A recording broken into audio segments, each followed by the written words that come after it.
ನನ್ನೆಲ್ಲ ಸ್ನೇಹಿತರಿಗೆ ತರಗತಿಗೆ ಸ್ವಾಗತ. ತರಗತಿ ಪ್ರಾರಂಭ ಮಾಡೋಕ್ಕಿಂತ ಮುಂಚಿತವಾಗಿ ಇನ್ನೂ ಯಾರು ನಮ್ಮ ಒಂದು ಯೂಟ್ಯೂಬ್ ಚಾನಲಿಗೆ ಸಬ್ಸ್ಕ್ರೈಬ್ ಆಗಿಲ್ಲೋ ಅವರು ದಯವಿಟ್ಟು ಸಬ್ಸ್ಕ್ರೈಬ್ ಆಗಿ ಅಂತ ಕೇಳ್ಕೊಳುತ್ತೆ. ಇವತ್ತಿನ ಒಂದು ತರಗತಿಯನ್ನು ಪ್ರಾರಂಭ ಮಾಡ್ತಾ ಹೋಗೋಣ.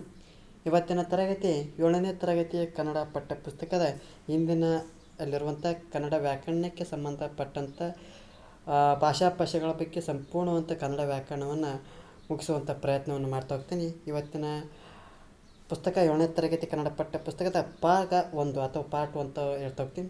ಈಗ 6 ಮತ್ತು 7ನೇ ತರಗತಿಯ ಕನ್ನಡ ಪಠ್ಯ ಪುಸ್ತಕದ ವ್ಯಾಕರಣಾಂಶಗಳನ್ನು ಈ ಹಿಂದೆ ಮುಗಿಸಿದ್ದೇನೆ. ಇವತ್ತಿನ ತರಗತಿ 7ನೇ ತರಗತಿಯ ಕನ್ನಡ ಪಠ್ಯ ಪುಸ್ತಕದ ವ್ಯಾಕರಣದ ಬಗ್ಗೆ ಪ್ರಾರಂಭ ಮಾಡ್ತಾ ಹೋಗೋಣ ಮತ್ತು ಚರ್ಚೆ ಮಾಡ್ತಾ ಹೋಗೋಣ. ಇವತ್ತಿನ ಪ್ರಾರಂಭಿಕದ ವ್ಯಾಕರಣಾಂಶ ನಾಮಪದ. ಈ ವ್ಯಾಕರಣದೊಳಗೆ ಹಲವಾರು ಪ್ರಕಾರಗಳು, ಹಲವಾರು ಒಂದು ಭಾಗಗಳು ಅಥವಾ ಪಠ್ಯಗಳು ಬರ್ತಾ ಹೋಗ್ತವೆ. ಅದರಲ್ಲಿ ನಾಮಪದ ಅಂಶವು ಕೂಡ ಒಂದು. ಈ ನಾಮಪದವು ಪ್ರಮುಖವಾಗಿ ಕಾಣ್ತಾ ಹೋಗ್ತವೆ. ಅಂದರೆ ಹಾಗಾದರೆ ಈ ನಾಮಪದ ಅಂದರೆ ಏನಪ್ಪ ಅಂದ್ರೆ, ಒಂದು ವಸ್ತು, ಒಬ್ಬ ವ್ಯಕ್ತಿ, ಒಂದು ಸ್ಥಳದ ಹೆಸರಾಗಿರ್ಬೋದು, ಅಥವಾ ಒಂದನ್ನು ಗುಂಪನ್ನು ಸೂಚಿಸುವ ಪದವಾಗಿರ್ಬೋದು, ಅಥವಾ ಗುಣ, ಸ್ವಭಾವ, ಸಂಖ್ಯೆ, ಸ್ಥಾನ, ಅಳತೆ, ತೂಕ ಇತ್ಯಾದಿಗಳನ್ನು ಸೂಚಿಸುವ ಪದಗಳಾಗಿರ್ಬೋದು.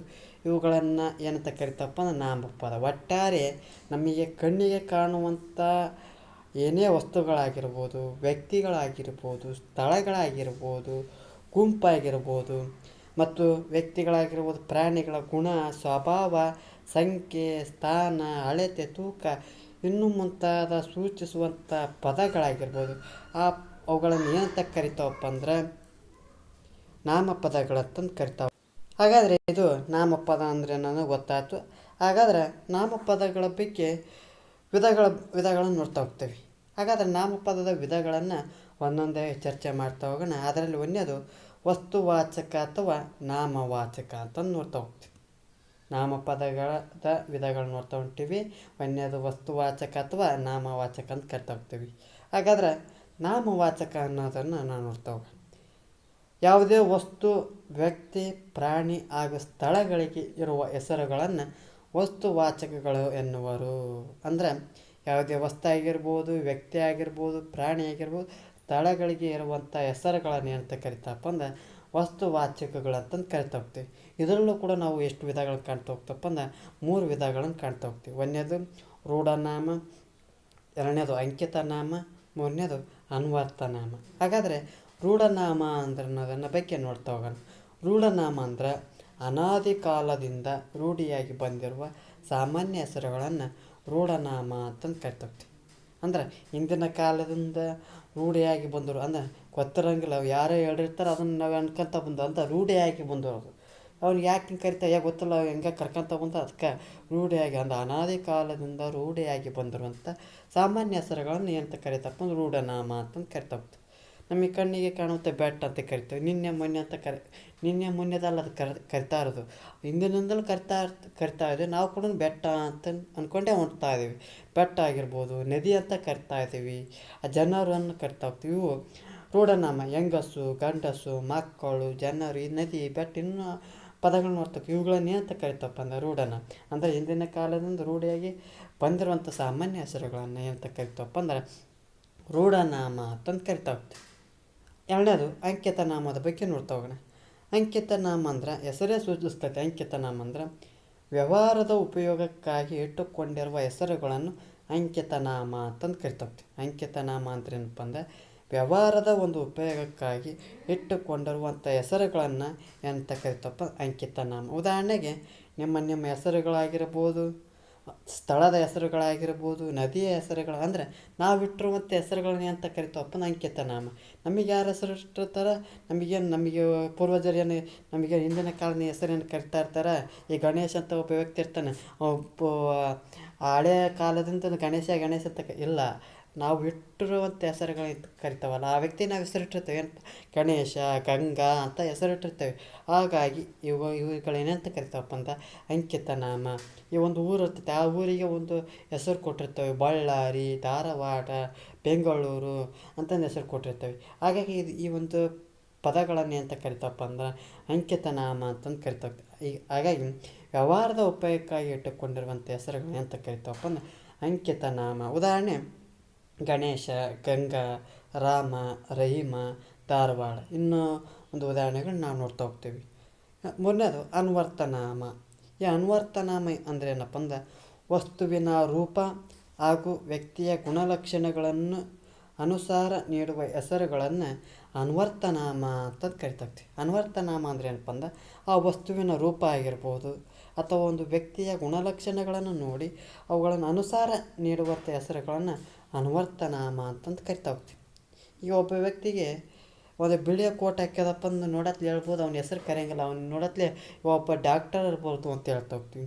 ಒಬ್ಬ ವ್ಯಕ್ತಿಗೆ ಒಂದು ಏನದು ಕೋರ್ಟ್ನೊಳಗೆ ಒಂದು ಹಾಕಿಕೊಂಡು ಏನು ಕೋಟ್ ಅಂತ ಹಾಕ್ಯಂಡು ಅವ್ನು ನೋಡತ್ಲೆ ವಕೀಲ ಅಂತ ಹೇಳ್ತಾ ಹೋಗ್ಬೋದು. ಒಬ್ಬ ವ್ಯಕ್ತಿ ಶಾಲೆಯೊಳಗೆ ಒಂದು ಪಾಠ ಮಾಡ್ತಾ ಇದ್ದಪ್ಪ, ಅವನ್ನ ನೋಡ್ತಾ ಹೇಳ್ತೇವೆ ಶಿಕ್ಷಕ ಅಂತ. ಅಂದ್ರೆ ಅವ್ನು ನೋಡಿದ ಕೂಡಲೇ ಅಂದ್ರೆ ಅವು ಒಂದು ವಸ್ತುವಿನ ರೂಪ ಆಗಿರ್ಬೋದು ಅಥವಾ ಒಂದು ವ್ಯಕ್ತಿಯ ಗುಣಲಕ್ಷಣಗಳು ನೋಡಿ ಹೇಳುವಂಥ ಹೆಸರುಗಳು ಅಥವಾ ಪದಗಳನ್ನು ಅನ್ವರ್ತನಾಮ. ಈಗ ಒಬ್ಬನು ಕುಣಿಕ್ಯಂತ ಹೊಂಟಿರ್ತಾವೆ, ನೋಡತ್ಲೆ ಏನಾಯ್ತು ಕುಂಟ ಅಂತ ಹೇಳ್ತೇವೆ. ಒಬ್ಬನು ಓದಿನಲ್ಲಿ ಮುಂದುವರೆದಿರ್ತಾನೆ, ಅವನನ್ನು ಏನಂತ ಕರಿ ಜಾಣ ಅಂತ ಕರಿತೇವೆ. ಕಣ್ಣು ಕಾಣದವ್ರಿಗೆ ನೋಡ್ತಾ ಹೋಗ್ತೇವೆ, ಅವ್ರಿಗನ್ನು ನೋಡತ್ಲೆ ಕುರುಡ ಅಂತ ಹೇಳ್ತೇವೆ. ಅಂದರೆ ನೋಡಿದ ಕೂಡಲೇ ಹೇಳ್ತೇವೆ. ಹಾಗಾಗಿ ಅನ್ವರ್ತನಾಮ ಅಂದರೆ ಆ ಒಬ್ಬ ವ್ಯಕ್ತಿಯ ಗುಣಲಕ್ಷಣಗಳಾಗಿರ್ಬೋದು, ಆ ವಸ್ತುವಿನ ರೂಪ ಆಗಿರ್ಬೋದು, ನೋಡಿದ ಕೂಡಲೇ ಹೇಳುವಂಥ ಹೆಸರುಗಳನ್ನು ಅನ್ವರ್ತನಾಮ ಅಂತ ಹೇಳ್ತಿರ್ತೀವಿ. ಇದು ವಸ್ತುವಾಚಕದ ಒಂದು ವಿಧಗಳಾಗಿರ್ತವೆ. ಇವುಗಳ ಬಗ್ಗೆ ನಾವು ಚರ್ಚೆ ಮಾಡಿದ್ವಿ. ಮತ್ತೆ ಮುಂದುವರಿದು ಗುಣವಾಚಕದ ಬಗ್ಗೆ ಚರ್ಚೆ ಮಾಡ್ತಾವೆ. ಹಾಗಾದರೆ ಗುಣವಾಚಕ ಅಂದರೆ ಅನ್ನೋದ್ರ ಬಗ್ಗೆ ನೋಡ್ತಾವೆ. ವಸ್ತು ಅಥವಾ ವ್ಯಕ್ತಿಗಳ ಗುಣ, ರೀತಿಯ ಸ್ವಭಾವಗಳನ್ನು ತಿಳಿಸುವ ವಿಶೇಷಣಗಳಿಗೆ ಗುಣವಾಚಕ ಎನ್ನುವರು. ಅಂದ್ರೆ ಒಂದು ವ್ಯಕ್ತಿ ಆಗಿರ್ಬೋದು, ಒಂದು ವಸ್ತು ಆಗಿರ್ಬೋದು, ಆ ಗುಣ ಮತ್ತು ರೀತಿ ಸ್ವಭಾವಗಳನ್ನು ತಿಳಿಸುವಂಥ ವಿಶೇಷಣಗಳಿಗೆ ಆ ಗುಣವಾಚಕ ಅಂತಂದು ಕರಿತಾ ಹೋಗ್ತಾರೆ. ಆ ವಿಶೇಷಣಗಳನ್ನು ಯಾವುದಕ್ಕೆ ಹೇಳಲಾಗುತ್ತದೋ ಅಂಥ ಶಬ್ದಗಳನ್ನು ವಿಶೇಷ್ಯಗಳು ಅಂತಂದು ಕರಿತಾ ಹೋಗ್ತಾರೆ. ಅಂದ್ರೆ ಈ ಉದಾಹರಣೆ ನೋಡ್ತಾ ಹೋಗೋಣ. ಈ ಗುಣವಾಚಕ ಒಂದು ಹಣ್ಣು ಐತಪ್ಪ, ಎಂಥ ಹಣ್ಣು ಐತಂದ್ರೆ ಸಿಹಿ ಹಣ್ಣು ಅಂತ ನೋಡ್ತಾ ಹೋಗ್ತೀವಿ. ಆ ಸಿಹಿ ಅನ್ನೋದಂದ್ರೆ ಏನಪ್ಪ ಅಂದರೆ ವಿಶೇಷಣ. ಆ ಹಣ್ಣನ್ನು ತಿಳಿಸ್ತೈತಲ್ಲ ಅದು ವಿಶೇಷ. ಯಾವುದು ಈ ಒಂದು ಏನು ವಿಶೇಷಣಗಳನ್ನು ತಿಳಿಸುತ್ತವೆ ಅಂಥ ಶಬ್ದಗಳು ಏನಂತ ಕರಿತಪ್ಪ ಅಂದ್ರೆ ವಿಶೇಷ ಅಂತಂದ್ರೆ. ಈ ಹಣ್ಣು ಯಾವ ರೀತಿ ಇದೆ ಅಪ್ಪ ಅಂದ್ರೆ ಸಿಹಿ ಆಗಿದೆ, ಅಂದರೆ ಇದರ ಬಗ್ಗೆ ಗುಣ ಹೇಳ್ತದೆ. ಹಣ್ಣು ಯಾವ ಗುಣ ಹೊಂದಿದೆ, ಸಿಹಿ ಆದ ಗುಣವನ್ನು ನೋಡ್ತಾ ಹೋಗ್ತೀವಿ. ಇನ್ನೊಂದು ಉದಾಹರಣೆ ನೋಡ, ದೊಡ್ಡ ನದಿ ಅನ್ನೋದಂದ್ರೆ ಈ ಗುಣ ತಿಳಿಸ್ತಾ. ಆ ನದಿ ಯಾವ ರೀತಿ ಇದೆಯಪ್ಪ ಅಂದ್ರೆ ಆ ದೊಡ್ಡದಾದಂಥ ನದಿಯನ್ನು ನೋಡ್ತಾ ಹೋಗ್ತೀವಿ. ಒಳ್ಳೆಯ ಹುಡುಗಿ, ಇಲ್ಲಿ ಹುಡುಗಿ ಯಾವ ರೀತಿಯ ಒಂದು ಸ್ವಭಾವವನ್ನು ಹೊಂದಿದ್ದಾಳಪ್ಪ ಅಂದ್ರೆ ಒಳ್ಳೆಯ ಸ್ವಭಾವವನ್ನು ಹೊಂದಿ, ಹಾಗಾಗಿ ಒಳ್ಳೆಯ ಹುಡುಗಿ ಅಂತಂದು ಕರಿತಾ ಹೋಗ್ತೀವಿ. ಹಾಗಾಗಿ ಈ ಒಳ್ಳೆಯ ಎಂಬುದು ಗುಣವನ್ನು ತಿಳಿಸ್ತಾ ಹೋಗ್ತದೆ, ವಿಶೇಷಣವನ್ನು ತಿಳಿಸ್ತಾ ಹೋಗ್ತದೆ. ಈ ವಿಶೇಷಣ ತಿಳಿಸುವಂಥ ಶಬ್ದಗಳನ್ನು ವಿಶೇಷಗಳು ಅಂತಂದು ಹೇಳ್ತಾ ಹೋಗ್ತೀವಿ. ಹಾಗಾಗಿ ಈ ಒಂದು ಶಬ್ದಗಳನ್ನು ಎಂತ ಕರಿತಪ್ಪ ಅಂದ್ರೆ ಗುಣವಾಚಕ ಅಂದ್ರೆ ಆ ವಸ್ತು ಆಗಿರ್ಬೋದು, ಆ ವ್ಯಕ್ತಿಗಳ ಗುಣ ಮತ್ತು ರೀತಿ ಸ್ವಭಾವಗಳನ್ನು ತಿಳಿಸುವಂಥ ವಿಶೇಷಣಗಳಿಗೆ ಗುಣವಾಚಕ ಅಂತಂದು ತಿಳಿಸ್ತಾ ಹೋಗ್ತಾರೆ. ನಂತರದಲ್ಲಿ ಸಂಖ್ಯಾವಾಚಕ. ಇದು ಸಂಖ್ಯಾವಾಚಕ ಅತ್ಯಂತ ಸರಳವಾದಂಥ ಅಂಶ. ಈ ಸಂಖ್ಯಾವಾಚಕ ಅಂದರೆ ಏನಪ್ಪ ಅಂದ್ರೆ ಸಂಖ್ಯೆಯನ್ನು ಹೇಳುವ ಶಬ್ದಗಳೆಲ್ಲ ಸಂಖ್ಯಾವಾಚಕಗಳು. ಈಸಿ ಕಾನ್ಸೆಪ್ಟ್, ಕ್ಷಮೆಯಲ್ಲಿ ಆ ಸಂಖ್ಯೆಯನ್ನು ಹೇಳುವ ಶಬ್ದಗಳಲ್ಲೇ ಸಂಖ್ಯಾವಾಚಕ. ಅಂದರೆ ಯಾವುದು ಸಂಖ್ಯೆಗಳನ್ನು ಹೇಳ್ತಾ ಹೋಗ್ತಾವೋ ಅವೆಲ್ಲವೂ ಕೂಡ ಸಂಖ್ಯಾವಾಚಕಗಳು. ಅಕ್ಷರಗಳ ರೂಪದಲ್ಲಾಗಿರ್ಬೋದು, ಅಂಕಿಗಳ ರೂಪದಲ್ಲಾಗಿರ್ಬೋದು, ಅವುಗಳನ್ನು ಏನಂತ ಕರಿತೀವಪ್ಪ ಅಂದ್ರೆ ಸಂಖ್ಯಾವಾಚಕ. ಏನಪ್ಪ ಸಂಖ್ಯೆಗಳನ್ನು ಹೇಳುವಂಥ ಶಬ್ದಗಳನ್ನೆಲ್ಲ ಸಂಖ್ಯಾವಾಚಕ. ಉದಾಹರಣೆ 1 ಆಗಿರ್ಬೋದು, 2 ಆಗಿರ್ಬೋದು, 3, 10 ಆಗಿರ್ಬೋದು, 1000, ಲಕ್ಷ, ಇವುಗಳನ್ನ ಏನಂತ ಕರಿತಾವಪ್ಪ ಅಂದ್ರೆ ಸಂಖ್ಯಾವಾಚಕಗಳು ಅಂತಂದು ಕರಿತಾ ಹೋಗ್ತೇವೆ. ಇದು ಸಂಖ್ಯಾವಾಚಕಕ್ಕೆ ಸಂಬಂಧಪಟ್ಟ ಮಾಹಿತಿ ಆಗ್ತದೆ. ಮುಂದುವರೆದು ಸಂಖ್ಯೆಯ ವಾಚಕ. ಅದು ಸಂಖ್ಯಾವಾಚಕ ಮತ್ತು ಸಂಖ್ಯಾವಾಚಕ ಸ್ವಲ್ಪ ಕೊಂಚ ವ್ಯತ್ಯಾಸವನ್ನು ನಾವು ನೋಡ್ತಾ ಹೋಗ್ತೀವಿ. ನೋಡೋಣ, ಸಂಖ್ಯಾವಾಚಕದ ಬಗ್ಗೆ ನಾವು ನೋಡ್ತಾ ಹೋಗೋಣ. ಸಂಖ್ಯೆಯಿಂದ ಕೂಡಿದ ವಸ್ತುಗಳನ್ನು ಹೇಳುವ ಶಬ್ದಗಳೆಲ್ಲ ಸಂಖ್ಯೆಯ ವಾಚಕಗಳು ಅಂತ ಹೇಳ್ತಾ ಹೋಗ್ತೀವಿ. ಅಲ್ಲಿ ಮೊದಲಿಗೆ ಗಮನಿಸ್ತಾ ಹೋಗ್ರಿ. ಸಂಖ್ಯಾವಾಚಕ ಅಂದ್ರೆ ಸಂಖ್ಯೆಯ ರೂಪದಲ್ಲಿರುವಂಥ ಎಲ್ಲ ಶಬ್ದಗಳನ್ನು ಸಂಖ್ಯಾವಾಚಕ ಅಂತ ಹೇಳ್ತಾ ಹೋಗ್ತೀವಿ. ಆದರೆ ಸಂಖ್ಯೆಯ ವಾಚಕ ಅಂದ್ರೆ ಸಂಖ್ಯೆಯಿಂದ ಕೂಡಿದ ವಸ್ತುಗಳನ್ನು, ಇಲ್ಲಿ ಸಂಖ್ಯೆಯಿಂದ ಕೂಡಿದ ವಸ್ತುಗಳನ್ನು ಹೇಳುವ ಶಬ್ದಗಳೆಲ್ಲ ಸಂಖ್ಯಾವಾಚಕ. ಅಂದ್ರೆ ಅಲ್ಲಿ ಬರೀ ಸಂಖ್ಯೆಗಳು ಇರ್ತವೆ, ಇಲ್ಲಿ ಸಂಖ್ಯೆಯಿಂದ ಕೂಡಿದ ವಸ್ತುಗಳು ಇರ್ತವೆ. ಹಾಗಾಗಿ ಇಲ್ಲಿ ನೋಡ್ತಾವೆ ರೀ, ಇಲ್ಲಿ ಸಂಖ್ಯಾವಾಚಕದಾಗ ಕೇವಲ ಇದು ಅಂಕಿಗಳು ಇರ್ತಾವೆ, ಸಂಖ್ಯೆಗಳು ಇರ್ತವೆ. ಇದು ಸಂಖ್ಯಾವಾಚಕ ಅಂದರೆ ಇದ್ರ ಜೊತೆಗೆ ಸಂಖ್ಯೆಗಳ ಜೊತೆಗೆ ವಸ್ತುಗಳು ಕೊಡ್ತಾ ಹೋಗ್ತವೆ. ಉದಾಹರಣೆಗೆ ಇಲ್ಲಿ ಸಂಖ್ಯಾವಾಚಕ ಎರಡನ್ನು ನೋಡ್ತಾ ಹೋಗ್ತೀವಿ. ಸಂಖ್ಯಾವಾಚಕದಾಗ ಇಬ್ಬರು, ಇಬ್ಬರನ್ನು ಏನು ಸೂಚಿಸ್ತದೆ? ಇಬ್ಬರು ಅಂದರೆ ಎರಡು ವ್ಯಕ್ತಿಗಳು ಇರೋರನ್ನು ನೋಡ್ತಾ ಹೋಗ್ತೀವಿ. ಎರಡನೆಯ, ದ್ವಿತೀಯ ಅಂತ ನೋಡ್ತಾ ಹೋಗ್ತೀವಿ. ಇಲ್ಲಿ ಮೂರು, ಮೂವರು, ಮೂರನೆಯ, ಮೂರರಿಂದ, ಐದು, ಐವರು, ಐದನೇ. ಇಲ್ಲಿ ಸಂಖ್ಯಾವಾಚಕ ಅಂದ್ರೆ ಸಂಖ್ಯೆಗಳು ಅಷ್ಟೇ ಇರ್ತವೆ. ಇಲ್ಲಿ ಸಂಖ್ಯಾವಾಚಕ ಸಂಖ್ಯೆಯ ಜೊತೆಗೆ ವಸ್ತುಗಳು ಇರೋದನ್ನು ಸಂಖ್ಯೆಯ ವಾಚಕ ಅಂತಂದು ಹೇಳ್ತಾ ಹೋಗ್ತವೆ. ನಂತರದಲ್ಲಿ ಭಾವನಾಮ. ಭಾವನಾಮ ಅಂದರೆ ಏನಪ್ಪ ಅಂದ್ರೆ ವಸ್ತುಗಳ ಮತ್ತು ಕ್ರಿಯೆಯ ಭಾವವನ್ನು ತಿಳಿಸುವ ಶಬ್ದಗಳನ್ನು ಭಾವನಾಮ ಅಂತ ಹೇಳ್ತಾ ಹೋಗ್ತೀವಿ. ಅಂದ್ರೆ ವಸ್ತುಗಳ ಮತ್ತು ಕ್ರಿಯೆಯ ಭಾವವನ್ನು ತಿಳಿಸುವಂಥ ಶಬ್ದಗಳನ್ನು ಭಾವನಾಮ ಅಂತ ಕರಿತಾ ಹೋಗ್ತೀವಿ. ಭಾವ ಅಂದರೆ ಏನಪ್ಪ ಅಂದ್ರೆ ಈ ಸತ್ಯದಲ್ಲಿ ಇರುವಂಥದ್ದು ಸ್ಥಿತಿ, ಇರುವಿಕೆ ಅಥವಾ ಸ್ಥಿತಿ ಅಂತಂದು ತಿಳಿಸ್ತಾ ಹೋಗ್ತದೆ. ಅಂದರೆ ಇಲ್ಲಿ ನಾವು ನೋಡ್ತಾ ಹೋಗ್ತೀವಿ. ಉದಾಹರಣೆ ಪಿಳುಪು ಅಂತ ನೋಡ್ತಾ ಹೋಗ್ತೀವಿ. ಈ ಪಿಳುಪು ಯಾವ ರೀತಿಯಪ್ಪ? ಭಾವನಾಮ. ಅಂದರೆ ಭಾವನಾಮಕ್ಕೆ ಉದಾಹರಣೆ. ಅಂದರೆ ಈ ಪಿಳಿಯೋದರ ಭಾವ ಅಂದರೆ ಏನಪ್ಪ ಅಂದರೆ ಪಿಳುಪು. ಆಡುವುದರ ಭಾವ ಅಂದ್ರೆ ಆಟ. ಅಂದ್ರೆ ಈ ಒಂದು ಸ್ಥಿತಿ ಹೇಳ್ತಾ ಹೋಗ್ತದೆ. ಅಂದರೆ ಈ ಬಿಳಿದವರ ಭಾವ ಅಂದರೆ ಹೆಂಗಿರ್ತೈತಪ್ಪ ಅಂದರೆ ಆ ಸ್ಥಿತಿ, ಆ ಒಂದು ಇರುವಿಕೆ ಏನು ತಿಳಿಸ್ತಾ ಪಿಳುಪು ಇರುತ್ತೆ. ಆಡುವುದರ ಭಾವ ಅಂದರೆ ಆಟ ಇರೋದನ್ನು ತಿಳಿಸ್ತಾ ಹೋಗ್ತೈತಿ. ಹಾಗಾಗಿ ಇದನ್ನು ಭಾವನಾಮ ಅಂತಂದು ಹೇಳ್ತಾ ಹೋಗ್ತೀವಿ. ನಂತರದಲ್ಲಿ ಪರಿಮಾಣವಾಚಕದ ಬಗ್ಗೆ ತಿಳ್ಕೊಳ್ತಾ ಹೋಗೋಣ. ವಸ್ತುಗಳ ಸಾಮಾನ್ಯ ಅಳತೆ, ಪರಿಮಾಣ, ಗಾತ್ರ ಇತ್ಯಾದಿಗಳ ಹೇಳುವಂಥ ಶಬ್ದಗಳನ್ನು ಪರಿಮಾಣವಾಚಕ ಅಂತಾರೆ. ಅಂದ್ರೆ ಈ ಪರಿಮಾಣವಾಚಕ ಅಂದ್ರೆ ವಸ್ತುಗಳ ಸಾಮಾನ್ಯ ಅಳತೆ, ಪರಿಮಾಣ, ಗಾತ್ರ ಇವುಗಳನ್ನು ಅಳತೆ ಮಾಡುವಂಥ ಶಬ್ದಗಳನ್ನು, ಇರುವಂಥ ಗಾತ್ರಗಳನ್ನು, ಪರಿಮಾಣಗಳನ್ನು ಹೇಳುವಂಥ ಶಬ್ದಗಳನ್ನು ಏನಂತ ಕರಿತಾವಪ್ಪ ಅಂದ್ರೆ ಪರಿಮಾಣವಾಚಕ ಅಂತ ಕರಿತಾ ಹೋಗ್ತೀವಿ. ಉದಾಹರಣೆಗೆ ಪರಿಮಾಣ ಅಂದ್ರೆ ಈ ಒಂದು ನದಿಗಳು ನೋಡ್ತೇವೆ.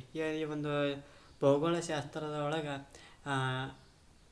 ಖಂಡಗಳ ಬಗ್ಗೆ ಚರ್ಚೆ ಮಾಡ್ತಾವೆ. ನದಿ ವ್ಯವಸ್ಥೆಯ ಬಗ್ಗೆ ನಾವು ನೋಡ್ತೇವೆ. ಆ ನದಿ ವ್ಯವಸ್ಥೆಗಳು ಹಲವಾರು ನದಿಗಳು ಈ ಒಂದು ಖಂಡದೊಳಗೆ ಹರಿತಾ ಹೋಗ್ತಾವೆ ಅಂತ ಹೇಳ್ತಾರೆ. ಹಲವು ಅಂದರೆ ಅಲ್ಲಿ ನಿರ್ದಿಷ್ಟವಾಗಿ ಹೇಳಕತ್ತಲ್ಲ. ಅಂದ್ರೆ ಪರಿಮಾಣ ಇಷ್ಟು ಗಾತ್ರದೊಳಗೆ ಇರ್ಬೋದು, ಇಷ್ಟು ಪರಿಮಾಣ ಹಲವು ನದಿಗಳು ಇರ್ಬೋದು, ಕೆಲವೊಂದು ಹಣ್ಣುಗಳು ಇರ್ಬೋದು ಅಂತ ಹೇಳ್ತಾ ಹೋಗ್ತೀವಿ. ಗಾತ್ರ ಆ ಒಂದು ಆನೆ ಯಾವ ರೀತಿ ಇದೆಯಪ್ಪ ಅಂದ್ರೆ ಈ ಒಬ್ಬ ವ್ಯಕ್ತಿಯನ್ನು ತೋರಿಸಿ ಇವು ಹೆಂಗದ ಆನೆ ಹೆಂಗದನ್ನಲ್ಲ, ಆನೆಯಷ್ಟು, ಆ ಗುಡ್ಡದಷ್ಟು ಅಂತ ಹೇಳ್ತಾ ಹೋಗ್ತೀನಿ.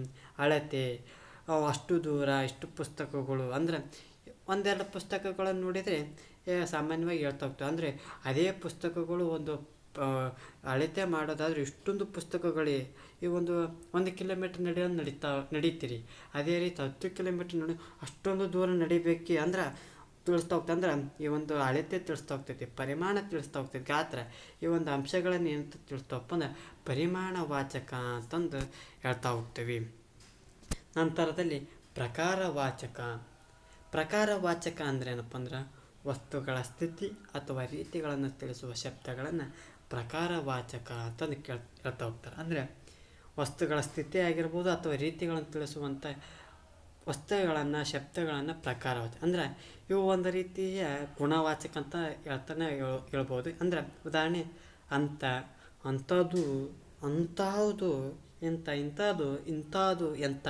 ಅಂದರೆ ಎಂಥ ರೀತಿ ಇರ್ಬೋದಪ್ಪ.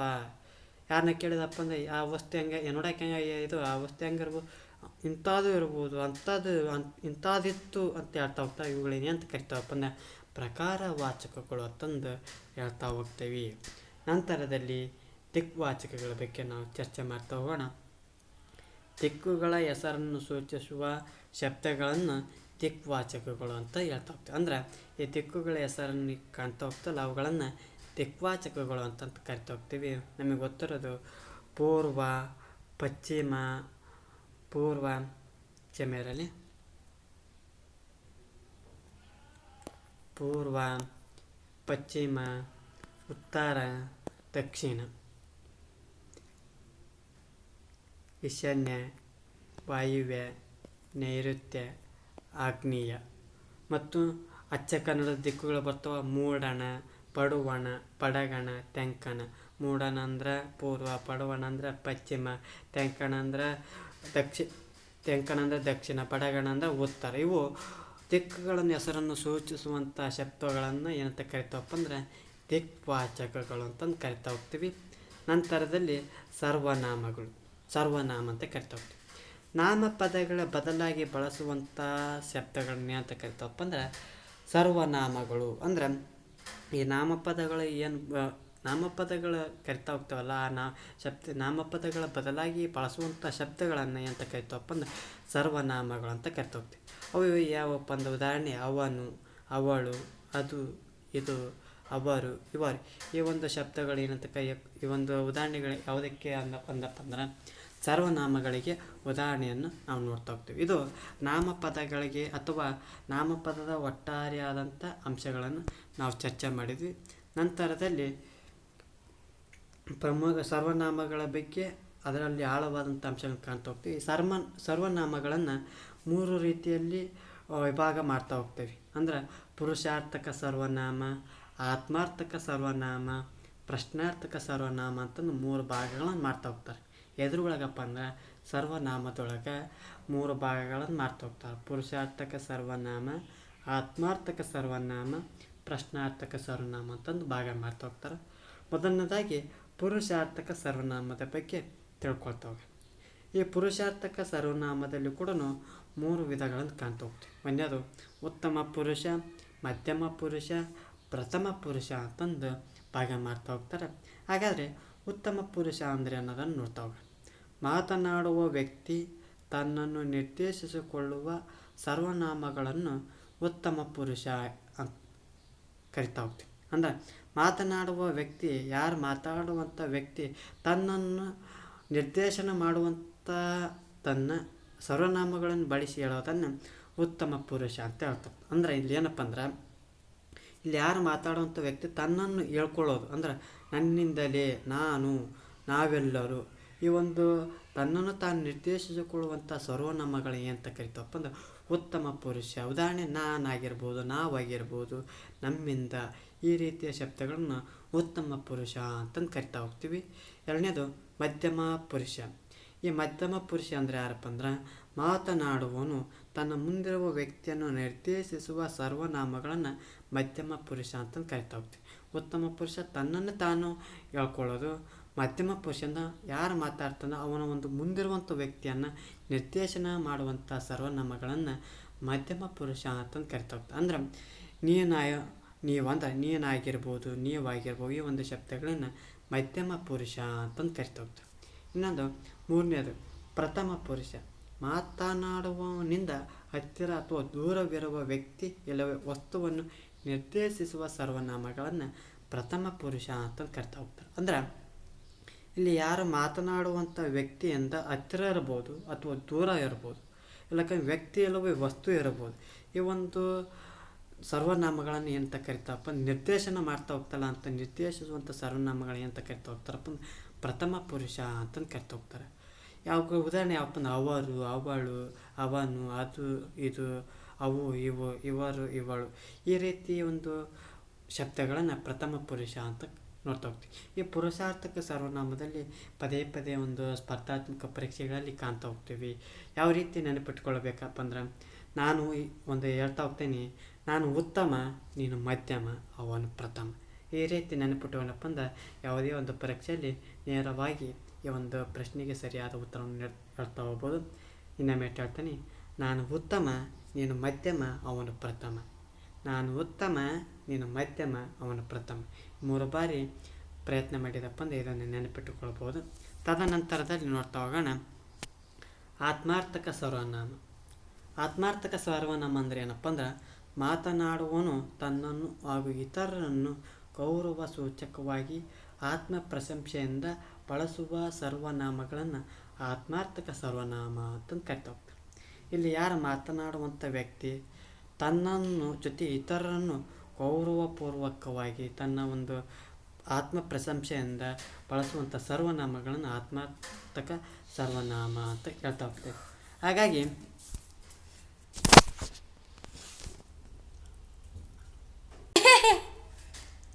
ಆತ್ಮಾರ್ಥಕ ಸರ್ವನಾಮಕ ಉದಾಹರಣೆ ಏನಪ್ಪ ಅಂದ್ರೆ ತಾನು, ತಾವು, ತನ್ನ, ತಮ್ಮ.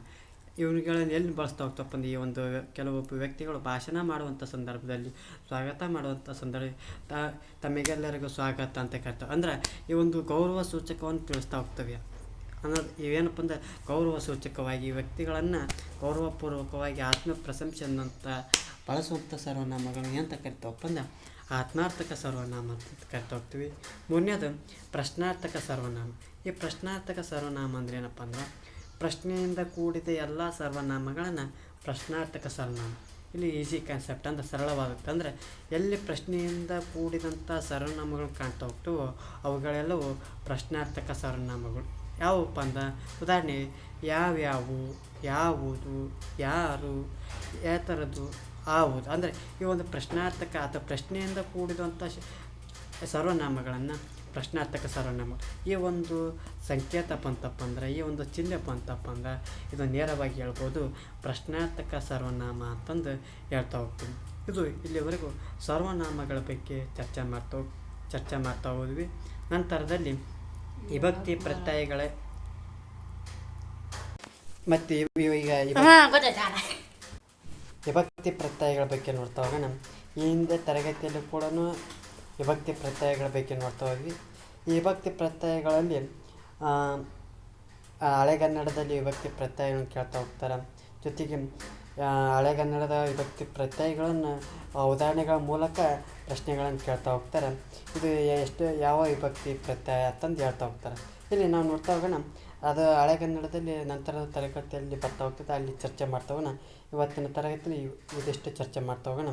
ಇಲ್ಲಿ ಪ್ರಥಮವು, ತೃತೀಯನ್ನು, ತೃತೀಯಿಂದ, ಚತುರ್ಥಿಗೆ, ಹೀಗೆ ಪಂಚಮಿ ದಶೆಯಿಂದ, ಷಷ್ಠಿ ಸಪ್ತಮಿಯಲ್ಲಿ ಈ ಒಂದು ವಿಭಕ್ತಿ ಪ್ರತ್ಯಯಗಳನ್ನು ಈ ಉದಾಹರಣೆಯ ಮೂಲಕ ಅಥವಾ ನಾಮ ಪ್ರಕೃತಿಗಳ ಮೂಲಕ ಸೇರಿದಾಗ ಈ ಒಂದು ವಿಭಕ್ತಿ ಪ್ರತ್ಯಯಗಳನ್ನು ನಾವು ನೋಡ್ತಾ ಹೋಗ್ತೀವಿ. ನಂತರದಲ್ಲಿ ಕನ್ನಡಕ್ಕೆ ಬಂದಂಥ ಅನ್ಯದೇಶಿ ಪದಗಳಿಗೆ ಕೆಲವು ಉದಾಹರಣೆಗಳನ್ನು ನಾವು ನೋಡ್ತಾ ಹೋಗೋಣ. ಹಾಗಾದರೆ ಸಂಸ್ಕೃತದಿಂದ ಕನ್ನಡಕ್ಕೆ ಬಂದಂಥ ಪದಗಳನ್ನು ನಾವು ನೋಡ್ತಾ ಹೋಗೋಣ. ಭೂಮಿ, ನದಿ, ದಯೆ, ರಾತ್ರಿ, ಕಥೆ, ಸಂಜೆ, ದೀಪ, ಮುಖ, ಶಕ್ತಿ, ಧರ್ಮ, ಪುಣ್ಯ, ರಾಜ, ಯುದ್ಧ. ಇವೆಲ್ಲ ಶಬ್ದಗಳು ಸಂಸ್ಕೃತದಿಂದ ಕನ್ನಡಕ್ಕೆ ಬಂದಂಥ ಶಬ್ದಗಳಾಗಿವೆ. ಈ ಪೋರ್ಚುಗೀಸಿನಿಂದ ಬಂದಂಥ ಪದಗಳು ಯಾವಪ್ಪ ಅಂದ್ರೆ ಅಲಮಾರು, ಸಾಬೂನು, ಪಾದ್ರಿ, ಇಸ್ತ್ರಿ, ಮೇಜು. ಇವು ಪೋರ್ಚುಗೀಸಿನಿಂದ ಬಂದಂಥ ಪದಗಳಾಗಿವೆ. ಅರೇಬಿಕ್ ಅಥವಾ ಪರ್ಷಿಯಾದಿಂದ ಬಂದಂಥ ಪದಗಳು ಜಮೀನು, ಸರ್ಕಾರ, ರೈತ, ಸಲಾಮು, ಕಾನೂನು, ಕಾಗದ, ಬಂದೂಕು, ಚುನಾವಣೆ, ಮಂಜೂರು, ದರ್ಬಾರು, ಅಸಲು, ನಕಲು, ರಸ್ತೆ. ಈ ಒಂದು ಪದಗಳು ಜಾಸ್ತಿಯಲ್ಲಿ ಆಡಳಿತದ ಒಂದು ದೃಷ್ಟಿಯೊಳಗೆ ಈ ಒಂದು ಪದಗಳನ್ನು ಜಾಸ್ತಿ ಬಳಕೆ ಮಾಡ್ತಾ ಹೋಗ್ತೀವಿ. ಈ ಒಂದು ಪದಗಳು ಪರ್ಷಿಯಾ ಮತ್ತು ಅರೇಬಿಕ್ನಿಂದ ಬಂದಂಥ ಪದಗಳನ್ನು ಕಾಣ್ತಾ ಹೋಗ್ತೀವಿ. ಇಂಗ್ಲೀಷ್ನಿಂದ ಬಂದಂಥ ಪದಗಳು ಲಾಯರು, ಬ್ಯಾಂಕು, ಎಕರೆ, ಪ್ಲೇಗ್, ಮೈಲು, ಕಾಡು, ಫೀಸು, ಕಾಲೇಜು, ಜೈಲು. ಇವು ಇಂಗ್ಲೀಷ್ನಿಂದ ಬಂದಂಥ ಪದಗಳನ್ನು ನಾವು ನೋಡ್ತಾ ಹೋಗ್ತೀವಿ.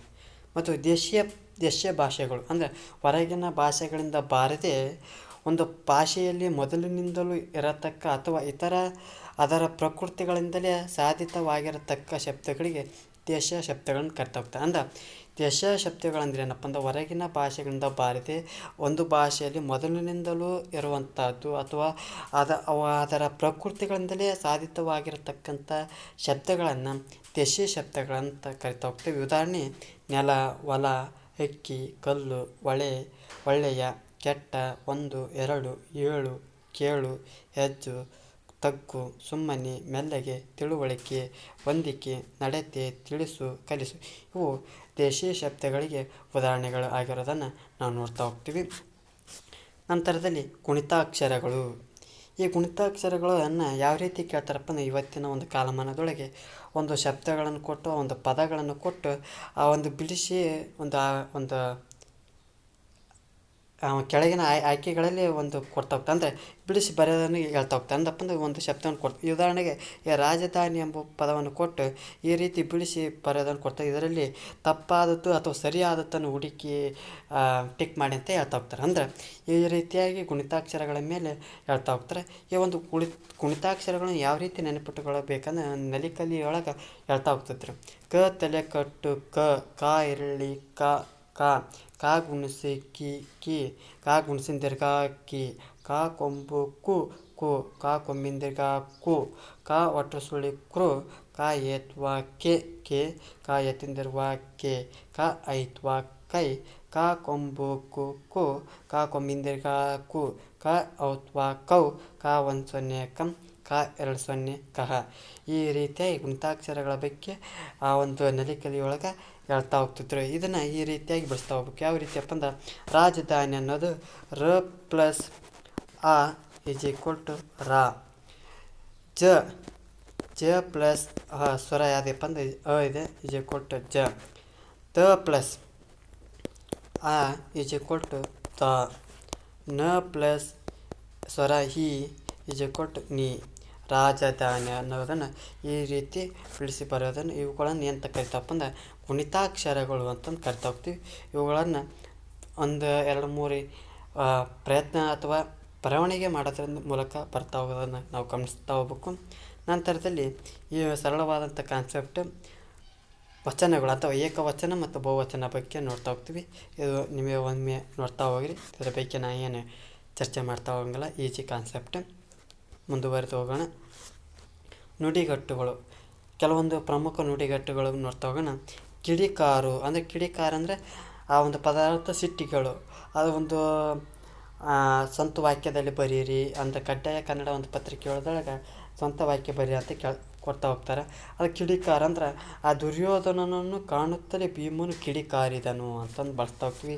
ತಲೆದೂಗಂದ್ರೆ ಒಪ್ಪಬೇಕು. ತಲೆದೂಗಂದ್ರೆ ಯಾವುದೇ ಒಂದು ಒಪ್ಪುವುದು. ಯಕ್ಷಗಾನ ಪಾತ್ರಧಾರಿಯ ಕುಣಿತ ಕಂಡು ಪ್ರೇಕ್ಷಕರು ತಲೆದೂಗಿದರು ಅಂದ್ರೆ ಆ ಒಂದು ಪಾತ್ರಕ್ಕೆ ಮಾರು ಹೋದರು ಅಂತ ಹೇಳ್ತಾ ಹೋಗ್ತಾರೆ. ಮುಖ ಅರಳು ಅಂದರೆ ಮುಖ ಅರಳಿದ್ರೆ ಮುಖ ನೋಡಿ ನಾವು ಒಂದು ವಿಷಯ ಕೇಳ್ತೀವಿ, ಮುಖ ಹೆಂಗೆ ಅರಳ್ತಂದ್ರೆ ಸಂತೋಷ ಆಯ್ತು ಅಂದರೆ ಒಂದು ಮಗು ತಾಯಿಯನ್ನು ಕಾಣುತ್ತಲೇ ಮಗುವಿನ ಮುಖ ಅರಳಿತು ಅಂತ ನೋಡ್ತಾ ಹೋಗ್ತೀವಿ. ಮೇಲುಗೈ ಅಂದ್ರೇನು? ಗೆಲುವು. ಹಾಕಿ ಆಟದಲ್ಲಿ ಭಾರತದ ಮಹಿಳೆಯರು ಜಪಾನ್ ವಿರುದ್ಧ ಮೇಲುಗೈ ಸಾಧಿಸಿದರು. ಇವು ನುಡಿಗಟ್ಟುಗಳು ಅಂತಂದು ಹೇಳ್ತಾ ಹೋಗ್ತೀವಿ. ಈ ನುಡಿಗಟ್ಟುಗಳ ಬಗ್ಗೆ ಅರ್ಥವನ್ನು ಕೇಳ್ತಾ ಹೋಗ್ಬೋದು, ಸ್ವಂತ ವಾಕ್ಯ ಮಾಡುವಂತ ಕೇಳ್ತಾ ಹೋಗ್ಬೋದು ಅನ್ನೋದನ್ನು ಗಮನದಲ್ಲಿ ಇಟ್ಟುಕೊಳ್ತಾ ಹೋಗ್ಬೇಕು. ನಂತರದಲ್ಲಿ ಪತ್ರಲೇಖನ. ನಿನ್ನೆ ಹೋದ ತರಗತಿಯಲ್ಲಿ ಒಂದು ವ್ಯಾವಹಾರಿಕ ಪತ್ರ ನೋಡ್ತಾ ಹೋಗ್ತೀವಿ. ಇವತ್ತಿನ ತರಗತಿಯಲ್ಲಿ ಒಂದು ಶಾಲೆಯಲ್ಲಿ ಒಂದು ರಜದ ಒಂದು ಅಂಶಗಳನ್ನ ನೋಡ್ತಾ ಹೋಗ್ತೀವಿ. ಇಲ್ಲಿ ಮುಖ್ಯವಾಗಿ ಗಮನಿಸ್ತಾ ಹೋಗ್ಬೇಕು. ಇಲ್ಲಿ ಏನಪ್ಪ ಅಂದ್ರೆ ಈ ಒಂದು ಯಾವ ಅಂಶಗಳು ಎಲ್ಲಿ ಇರಬೇಕು ಅನ್ನೋದನ್ನು ನಾವು ನೋಡ್ತಾ ಹೋಗ್ತೀವಿ. ಇದು ಮುಖ್ಯವಾಗಿ ಇದನ್ನು ಒಂದು ಪುಟ ಅಥವಾ ಒಂದು ಪೇಜ್ ಅಂತ ತಿಳ್ಕೊತ ಹೋಗ್ರಿ. ಇದನ್ನು ಎಡಭಾಗ ಅಂತ ತಿಳ್ಕೊಂಡ್ರೆ ಇದು ಬಲಭಾಗದಲ್ಲಿ ದಿನಾಂಕ ಇರೋದನ್ನು ಕಾಣ್ತಾ ಹೋಗ್ಬೇಕು. ಎಡಭಾಗದಲ್ಲಿ ಇವರಿಂದ ಯಾರಪ್ಪ ಅಂದರೆ ಯಾರು ಪತ್ರ ಬರೀತಾರಲ್ಲ ಅವರ ಒಂದು ಸಂಪೂರ್ಣ ಮಾಹಿತಿ ನೋಡ್ತಾ ಹೋಗ್ಬೇಕು. ಯಾರಿಗೆ ಒಂದು ಪತ್ರ ಬರಿತಾ ಇದ್ರು ಅವರ ಒಂದು ಸಂಪೂರ್ಣ ಮಾಹಿತಿಯಲ್ಲಿರಬೇಕು. ಇದು ಬರೆದ ನಂತರ ಮಾನ್ಯರೇ ಅಂತಂತ ಬರೆದು ಈ ಒಂದು ವಿಷಯದಲ್ಲಿ ಸೆಂಟ್ರ್ ಪೇಜ್ ಅಂತ ಕರಿತೀವಿ. ಮಧ್ಯದ ಒಂದು ಪುಟದೊಳಗೆ 2 ದಿನ ರಜೆ ನೀಡುವಂತೆ ಕೋರಿ ಅಂತ ಬರೆದು ಆ ಒಂದು ವಿಷಯಕ್ಕೆ ಸಂಬಂಧಪಟ್ಟಂತೆ 3 ರಿಂದ 4 ಲೈನ್ಗಳು ಇರ್ತಾ ಹೋಗ್ಬೇಕು. 3 ರಿಂದ 4 ಸಾಲುಗಳು ಇರ್ತಾ ಹೋಗ್ಬೇಕು. ಇಲ್ಲಿ ಒಂದು ಮಾನ್ಯರಂತ ಏನು ಬರೆದ ಅದೇ ಒಂದು ಸಮಾನಾಂತರ ಕೆಳಗೆ ಮೇಲಿನ ವಿಷಯಕ್ಕೆ ಸಂಬಂಧಿಸಿದಂತೆ ಈ ರೀತಿ ಒಂದು ಏನು ಕಾರಣ ಇರ್ಬೋದು, ಒಂದು ತಮ್ಮದೇ ವೈಯಕ್ತಿಕ ಸಮಸ್ಯೆ ಇರ್ಬೋದು, ಯಾವ ಒಂದು ಕಾರಣ ಇರ್ತದೆ ಆ ಒಂದು ಸಮಸ್ಯೆಯ ಬಗ್ಗೆ ಬರೆದು ಲಾಸ್ಟಿಗೆ ನಮಸ್ಕಾರಗಳೊಂದಿಗೆ ಅಥವಾ ಧನ್ಯವಾದಗಳೊಂದಿಗೆ ಬಳಸ್ತಾ ಹೋಗ್ಬೋದು. ಈ ನಮಸ್ಕಾರಗಳೊಂದಿಗೆ ಬರಿಬೋದು, ಧನ್ಯವಾದಗಳೊಂದಿಗೆ ಬರೆದು ಈ ಒಂದು ಬಲಪುಟದಲ್ಲಿ ಏನು ಬರೀಬೇಕು, ತಮ್ಮ ವಿಧೇಯ ಅಥವಾ ತಮ್ಮ ಇಂತಿಯ ತಮ್ಮ ವಿಧೇಯ ವಿದ್ಯಾರ್ಥಿ ಅಂತ ಬರೆದು ಸಹಿ ಮಾಡಬೇಕು. ಬ್ರ್ಯಾಕೆಟ್ ಒಳಗೆ ನಿಮ್ಮ ಒಂದು ಪೂರ್ಣ ಹೆಸರನ್ನು ನೀಡ್ತಾ ಹೋಗ್ಬೇಕು. ಇದು ಪತ್ರಲೇಖನದ ಒಂದು ಮಾಹಿತಿ ಆಗಿರುತ್ತೆ. ಇಲ್ಲಿವರೆಗೂ ತರಗತಿ ಏನಾದರೂ ಇಷ್ಟ ಆಗಿದ್ದರೆ ನಮ್ಮ ಒಂದು ಯೂಟ್ಯೂಬ್ ಚಾನಲಿಗೆ ಸಬ್ಸ್ಕ್ರೈಬ್ ಆಗಿ ಅಂತ ಕೇಳ್ಕೊಳುತ್ತಾ, ಯಾರು ನಮ್ಮ ಒಂದು ತರಗತಿ ಇನ್ನೂ ಅರ್ಥ ಆಗಿಲ್ಲ ಅಂದರೆ ಡಿಸ್ಲೈಕ್ ಮಾಡಿ, ಅರ್ಥ ಆಗಿದೆ ಅಂದರೆ ಲೈಕ್ ಮಾಡಿ ಅಂತ ಕೇಳ್ಕೊಳುತ್ತಾ, ಈ ಒಂದು ಮಾಹಿತಿ ಉಪಯೋಗವಾಗಿದ್ದರೆ ಶೇರ್ ಮಾಡಿ ಅಂತ ಕೇಳ್ಕೊಳುತ್ತಾ, ನನ್ನ ದೋಷಗಳು ಕಂಡು ಬಂದಲ್ಲಿ ನಿಮ್ಮ ಒಂದು ಏನಾದರೂ ಪ್ರಶ್ನೆಗಳಿದ್ದರೆ ಕಮೆಂಟ್ ಮೂಲಕ ಕೇಳ್ಕೊಳುತ್ತಾ, ನನ್ನ ಒಂದು ತರಗತಿ ಆಲಿಸಿದಂಥ ಎಲ್ಲ ನನ್ನ ಸ್ನೇಹಿತರಿಗೆ ಧನ್ಯವಾದಗಳನ್ನು ತಿಳಿಸುತ್ತೇನೆ.